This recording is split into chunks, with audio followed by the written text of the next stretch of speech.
Kerala story 2 इतने दिनों से चर्चा में है और आपने भी कहीं ना कहीं तो जरूर सुना होगा। द केरला स्टोरी 2 को लेकर के जो भी कोहराम मचा हुआ है वो बस एक पर्दा है जो महज आपको दिखाया जा रहा है। असली खेल इस पर्दे के पीछे चल रहा है। मतलब इतना सस्पेंस तो किसी सस्पेंस थ्रिलर फिल्म में भी नहीं डाला गया होगा जितना इन लोगों ने इस फिल्म की मेकिंग और इस पूरे क्लेश को दबाने में लगा दिया है। आपको पता है जिस दिन ये फिल्म रिलीज होनी थी थिएटर्स के बाहर लोग खड़े थे जब अंदर कानूनी जंग चल रही थी। कोर्ट का स्टे हटाने का फैसला दोपहर को आया था और फिल्म रात तक थिएटर्स तक पहुंच पाई। आधी जनता को तो ये भी नहीं पता चला था कि फिल्म आ भी चुकी है। पर क्या ये सिर्फ एक इत्तेफाक था या फिर ये उस बड़े गेम का हिस्सा था जिसको हम देख नहीं पा रहे हैं? अब सुनो वो बात जो तुम्हें किसी रिव्यू में नहीं मिलेगी। इस फिल्म के पीछे जो जूतम पैजार हुई है वो असली कहानी। पहली फिल्म के डायरेक्टर सुदीप्तो सेन जिन्होंने पहली फिल्म से करोड़ों रुपए छापे थे, उन्होंने इस सीक्वल से हाथ खींच लिए, मतलब सीधे पीछे ही हट गए। और जानते हैं उन्होंने कहा क्या? वो कह रहे थे कि व्हाट्सएप फॉरवर्ड्स या अखबार की कतरनों पर फिल्म मैं नहीं बनाऊंगा।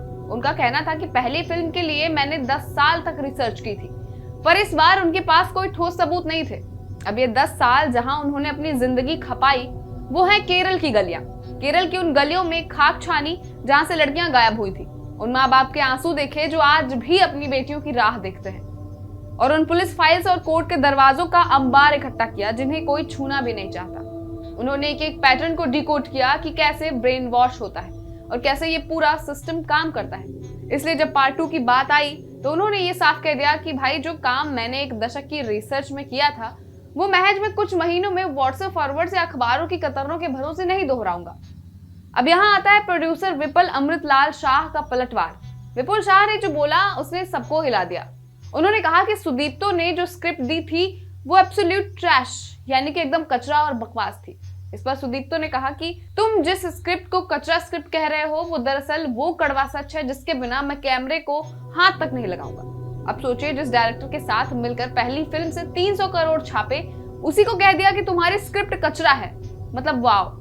इसी ईगो क्लैश की वजह से सुदीप्तो बाहर हो गए और कमान मिली कामाख्या नारायण सिंह को।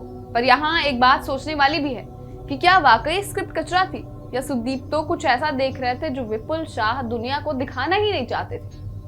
नाम केरल, शिकार नॉर्थ इंडिया, ये क्या खिचड़ी है?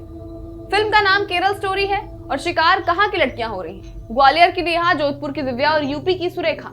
ट्रेलर में जब ये देखा तो लोगों ने पूछा कि आखिर ये क्या है, ये क्या चल रहा है? मतलब क्या केरल का नाम सिर्फ एक ब्रांड बन चुका है या फिर मेकर्स ये बताना चाह रहे हैं कि ये जाल अब सिर्फ साउथ तक नहीं है, तुम्हारे पड़ोस तक भी पहुंच चुका है।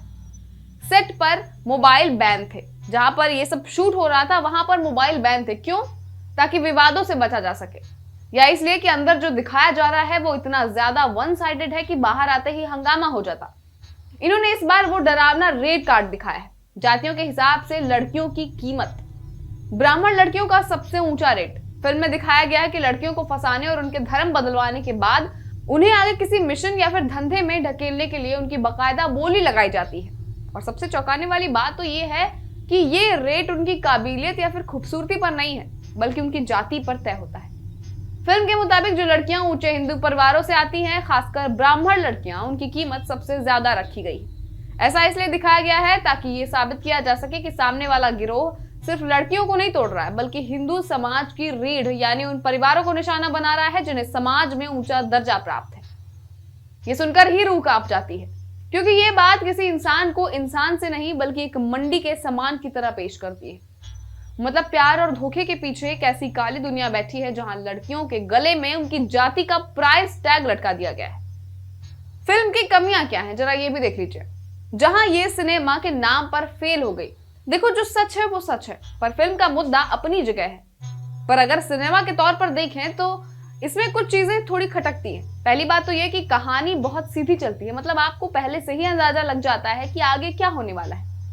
वो जो तीनों लड़कियों का ट्रैक है अगर उसको किसी सस्पेंस या फिर फ्लैशबैक के साथ शुरू करते तो शायद हम उन किरदारों से और ज्यादा गहराई से जुड़ पाते। अभी क्या है कि सब कुछ बहुत प्रेडिक्टेबल लगता है। दूसरा पॉइंट है उसका बैकग्राउंड स्कोर। वो इतना लाउड रखा गया है कि कई बार डायलॉग सुनने में भी दिक्कत होती है। ऐसा लगता है कि जैसे मेकर्स हर सीन को बहुत ज्यादा ड्रामेटिक बनाने की कोशिश कर रहे थे, जबकि कभी कभी खामोशी ज्यादा असर डालती है। और हाँ, फिल्म कहीं कहीं थोड़ी प्रवचन जैसी भी लगने लगती है। मतलब किरदारों की बातों से ज्यादा ऐसा लगता है जैसे हमें कोई मैसेज जबरदस्ती समझाया जा रहा हो। अगर ये सब थोड़ा और बारीकी और सादगी से दिखाया जाता तो फिल्म का इम्पैक्ट और भी गहरा होता। कहीं कहीं तो ये फिल्म डॉक्यूमेंट्री जैसी भी लगती है।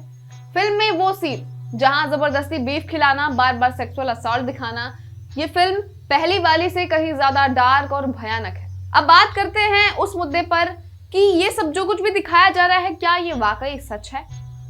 फिल्म ये दावा करती है कि 2047 तक भारत शरिया कानून के तहत एक मुस्लिम देश बन सकता है। ये बहुत बड़ा और राजनीतिक बयान है। फिल्म दिखाती है कि कैसे मुस्लिम घरों को विजुअल्स में डार्क और हिंदू घरों को खुशहाल दिखाया गया है। कलर स्कीम तक बदल दी गई है। ये साफ बताता है कि ये एक सोची समझी और तयशुदा फिल्म है। लेकिन इसमें एक और सच भी है। ये फिल्म उन माँ बाप पर भी सवाल उठाती है जो अपनी बेटियों पर इतनी पाबंदी लगाते हैं कि वो बाहर जाकर किसी सलीम या फैजान के जाल में फंस जाती है। ये हमारे समाज की जिम्मेदारी पर भी बात करती है कि क्या हम अपनी बेटियों को वो भरोसा दे पा रहे हैं।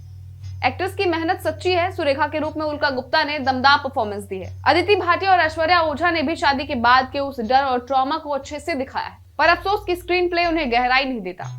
लेकिन पता है, ये सब जो भी मैंने अभी आपको बताया, वो क्लेश, वो रेड कार्ड, वो 2047 वाला डर, ये सब सिर्फ वो है जो तुम्हें दिखाया जा रहा है। कभी ठंडे दिमाग से खुद बैठकर सोचेगा कि ये सब इसी वक्त क्यों दिखाया जा रहा है। फिल्म में जिस छांगुर बाबा और हजारों लड़कियों के धर्मांतरण का दावा किया गया है, उसके पीछे की सच्चाई शायद उतनी सीधी नहीं है जितनी पर्दे पर दिखाई जा रही है। सुदीप्तो सेन ने फिल्म इसीलिए छोड़ी क्योंकि वो जानते थे कि बिना ठोस सबूत के सिर्फ व्हाट्सएप फॉरवर्ड्स को फिल्म बनाना समाज के लिए खतरनाक हो सकता है। असल में ये फिल्म शायद आपको जागरूक करने के लिए नहीं है, बल्कि आपके अंदर एक ऐसा डर बिठाने के लिए बनाई गई है जिससे आप असली सामाजिक मुद्दों को भूलकर बस नफरत की बहस में उलझे रहो।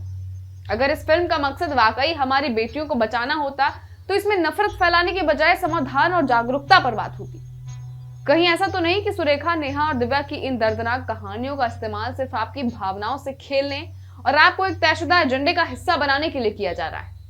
गौर करना, क्योंकि मैटर फिल्म की कहानी में नहीं, उस टाइमिंग और इरादे में होता है जिसके लिए ये करोड़ों रुपए पानी की तरह बहा दिए जाते हैं। तो अब आप खुद सोचिए कि क्या आप वाकई जागरूक हैं या फिर आपको एक और व्हाट्सएप फॉरवर्ड या व्हाट्सएप यूनिवर्सिटी का हिस्सा बनाया जा रहा है। सोचना इस बारे में। पर्दे पर जो दिखाया गया है वो एक कड़वा सच हो सकता है, लेकिन वो पूरा सच नहीं। सच तो वो है जो हम रोज अपनी गलियों में देखते हैं, जहां ईद की सेवई और दिवाली की मिठाई आज भी एक ही थाली में बंटती है। किसी एक सलीम या फैजान की करतूत के लिए पूरे मोहल्ले को गुनहगार मान लेना वैसी ही गलती है जैसे एक सड़े हुए पेड़ के लिए पूरे जंगल को आग लगा देना। याद रखना, नफरत का कोई धर्म नहीं होता और प्यार को किसी पहचान की जरूरत नहीं होती। मिलते हैं एक और नई स्टोरी के साथ में। मैं खुशी विदा लेती हूं, तब तक के लिए नमस्कार। श्रेष्ठ भारत पर खबरों से जुड़े रहने के लिए चैनल को सब्सक्राइब और लाइक करें, बेल आइकन दबाएं और देखते रहें श्रेष्ठ भारत।